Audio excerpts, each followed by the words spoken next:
kyokka kyali kimano mmala bagamba akasajja twa ate ekirungi ekiriwo kyate bakatute mu kyalo mufirika abaddugavu lwaki twerwanyisa kugamba bibyo binneewunyisa. Alien Skin naye avuddeyo munnange ku byabadde ayogera ku mwana mulenzi munnange ate Diamond Platnumz. Nze naawe byengenda okubeera nga nkutuusaako maaso awo. Bebe Cool naye avuddeyo ko munnange byengenda okubeera nga nkutuusaako mu maaso awo kw'osaate ne pengi. Ffenna tukimanyi bulungi tino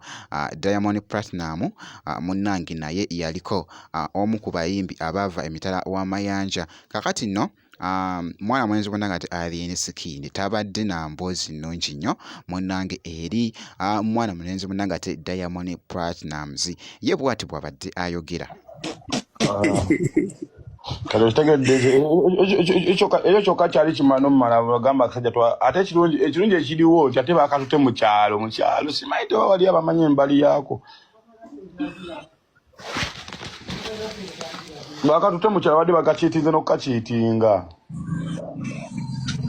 ate baisanyusanyuka baba yabadde akabisa endongo babadde bakabika endongo ne bakalabisa n'okukalabisa mu African Moments Later.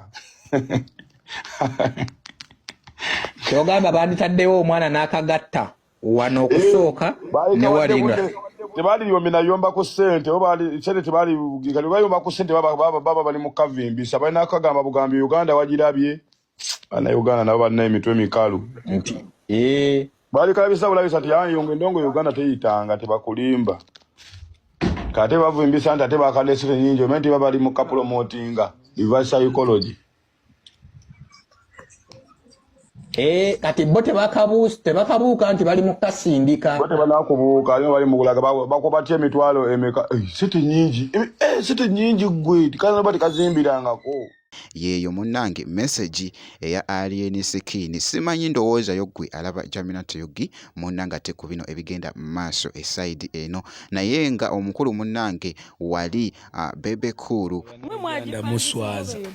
akakanyonyi Alien kabadde abuukiramu wano ne yani mulenzi omuto Champion Gudo ne Alien akanyonyi kebakolera amafuta go kageya pate z'amasomero zibaziyita batya pate ezo ojuzi wana abaana b'essomero.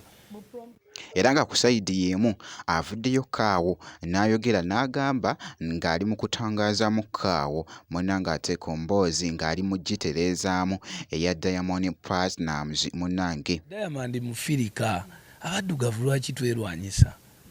kugamba bibyo binneewunyisa tulwanyisa bazungu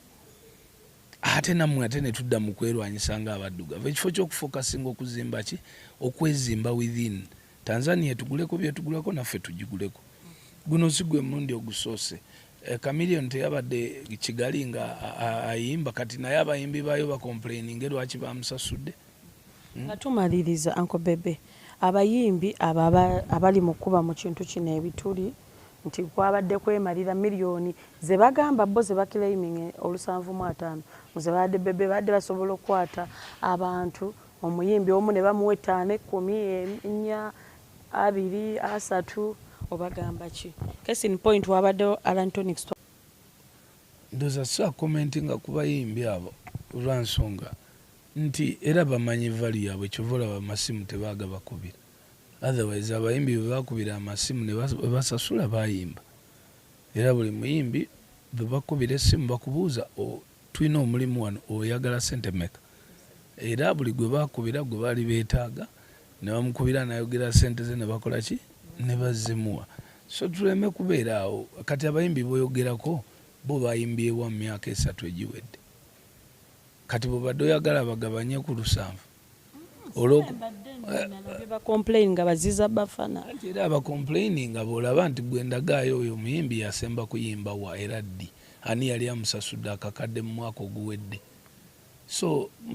tosobola kuddira abasajja bazze bateeka sente mu music otubuuze ku bantu abatateeka 10 abatalina be batapangisa nako nti bebalina okufuna kasente eyo palapase aliyoke just bagala kubeerako ku internet as simple as that. Kakati ku side y'emu munnange mbadde nkola vidiyo eno wengwiridde munnange ate ku bubaka obwa pengi kakati nno tabadde na mboozi nnungi munnange.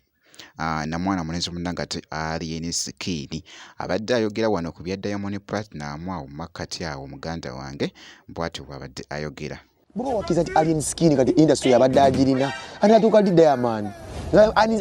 Alien Skin kyolwa bange ekyebbeeyi mu nnyumba ye bikuula nambwa nagayayigabeera anayikola izinga te ba Diamond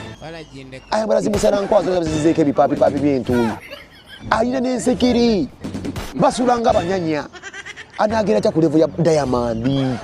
muyombebe muyomba naye nga mwekuba mu mutima nze manyi n'abayimbi nga batwala abakazi mu nnyumba zaabwe naye nga bakyafuka mu benseni naye wajje nakufufuggalako mbwayombesa Diamond waki bamuwadde sente nnyingi bakyasaba kutoyiza enkoma zivamu n'enswera za bbulu gyali omuyimbi oyo naye ngaomukubira enduulu oyo omuyimbi gyali alya kimu sente azimala mu bikoola anatuuka ddi Diamond. Byebyo nno munnange ate ebiri mu kutambula eside eyo era nga bwenti bwenkoze kakasa nti nno osubscribinga kosa ate n'okulayikinga vidiyo buli kimu kyonna updates zonna oba ozifuna wano ku Jaminat Yugi kasita obeera nga osubscribinze ngenda kubeera nga nkomawo maaso eyo n'ebirala.